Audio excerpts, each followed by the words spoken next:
Di rapat dibicarakan bahwa memang ada data-data yang beredar, tetapi data-data yang itu setelah ditelaah sementara adalah data-data yang sifatnya umum. Ya, data-data umum, bukan data-data spesifik dan bukan data-data yang terupdate sekarang. Peribahasa tempayan tertiarap dalam air sepertinya pas dialamatkan kepada pemerintah dalam hal perlindungan data pribadi. Pemerintah sepertinya tidak mengambil pelajaran dari kebocoran data warga negara yang sudah sangat sering terjadi. Akibatnya, kejadian serupa terulang dan data merembes lebih masif.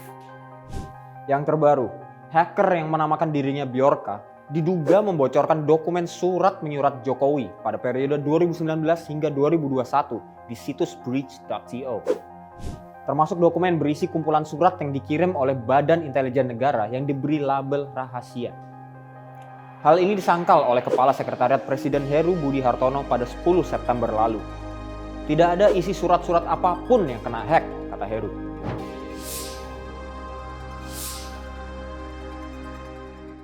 Menurut data Tempo, ada 6 kejadian yang menyangkut hacker satu ini.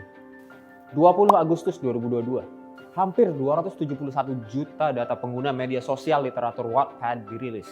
Data ini dibobol pada Juni 2020 yang isinya mencakup password, login, nomor kontak, hingga nama asli. Pada hari yang sama, 26 juta data pelanggan IndiHome ikut dirilis. Isinya nama lengkap, email, gender, nomor induk kependudukan, IP address, hingga sejarah situs yang dikunjungi. Pada 31 Agustus 2022, Bjorka mengunggah 1,3 miliar data registrasi SIM card milik pengguna Indonesia berisi NIK, nomor telepon, providernya, hingga tanggal registrasi. Pada 6 September 2022, Bjorka lagi-lagi kembali membocorkan 105 juta data kependudukan dari Komisi Pemilihan Umum pada 6 September. Isinya adalah NIK, nomor kartu keluarga, hingga nama lengkap. 9 September 2022, surat rahasia untuk Presiden Jokowi pada periode 2019 hingga 2021 diungkap oleh Bjorka, termasuk surat dari BIN. 10 September 2022, lewat akun Twitternya, Bjorka mengunggah ucapan selamat ulang tahun untuk Menteri Komunikasi dan Informatika Johnny Gerard Plate yang disertai doxing.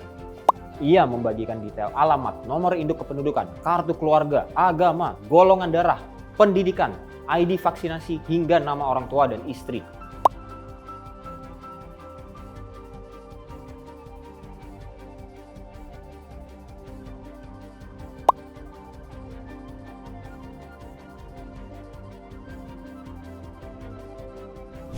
Dari pelacakan memakai aplikasi pemeriksa NIK dan nomor telepon, kami menemukan data itu valid.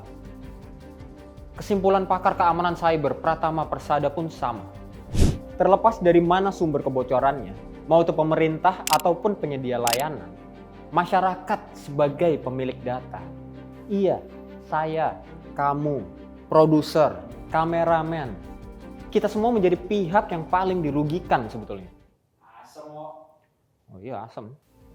Akibat masifnya data pribadi yang bocor, jutaan orang Indonesia terancam kehilangan kebebasannya. Tak ada lagi privasi dan rasa aman setelah data pribadi bisa diakses oleh siapa saja. Padahal, perlindungan terhadap data pribadi merupakan hak asasi yang dijamin konstitusi. Dampak lain yang timbul dari ini adalah masyarakat semakin rentan menjadi korban kejahatan cyber. Berulangnya kebocoran data pribadi ini secara tegas menunjukkan kegagalan negara melindungi warganya. Pengamat cyber Doni Ismanto Darwin mengatakan, teror Bjorka ini semestinya menjadi bahan koreksi dari pemerintah. Pemerintah semestinya tidak buang waktu dan segera melakukan perbaikan. Ke depan, yang kayak Bjorka itu akan banyak, kata Doni. Walaupun masalah ini sangatlah genting, pemerintah terkesan tidak sungguh-sungguh mengatasinya. Gotong royong menghadapi semua bahaya, termasuk bahaya di dalam ruang digital. Mudah-mudahan nanti dengan disahkannya RUU PDP menjadi Undang-Undang PDP akan ada payung hukum baru yang lebih baik untuk menjaga ruang digital kita.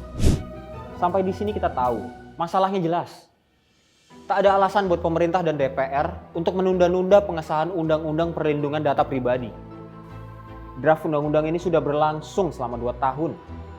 Aturan ini mendesak untuk diketok karena menegaskan bahwa pengelola atau pengendali data pribadi betul-betul menjamin keamanan data. Bahkan pengelola data yang terbukti tidak melindungi data pribadi kita semua nih, bisa dijatuhi sanksi.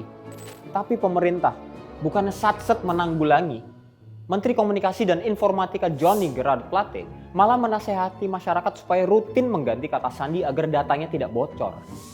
Padahal yang dipersoalkan adalah buruknya pengelolaan data dan minimnya perlindungan data pribadi dari negara. Berulangnya kebocoran data merupakan akibat kebijakan pemerintah yang menganggap remeh hak-hak individu dan privasi. Oh iya, lupa. Karena ini masih pandemi, emang harus rajin-rajin cuci tangan. Nah, bagaimana dengan kalian? Seperti biasa, tolong jadikan kolom komentar sebagai tempat diskusi yang sehat. Kami ingin mendengar dari Anda. Saya Riki Nugraha, sampai jumpa di Fokus selanjutnya.